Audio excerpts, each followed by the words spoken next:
Yo, hata mimi nataka aluma. Kama mimi kuja nikuambia from someone with experience. Number one, kama wewe si wa kwao, kuwa ready kukuwa na pesa ya therapy. Hata wa kwao bado wanalipia therapy. Ni venye wengine wao ni vichwa ngumu so wanangengana. Lakini sasa kama wewe ni nyarukuyu kama mimi, kuwa na pesa ya therapy.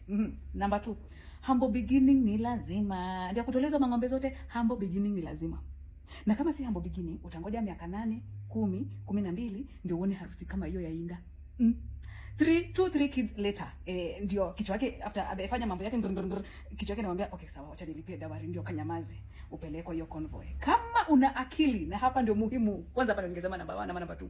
Kama una akili, kama unajipenda, kama unajiheshimu, huko hausurvive.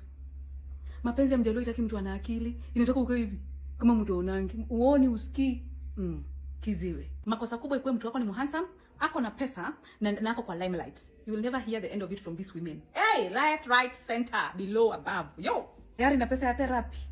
Kwa sababu mambo ni mengi utakayojionea na kujisikilia. Na ukiamua uko na macho na masikio ya kusikia, haita go through. Hiyo harusi hautaiona. You will never see it. Weh, ulizeni wa msichana Kenya amekapitia ndio afike hapo.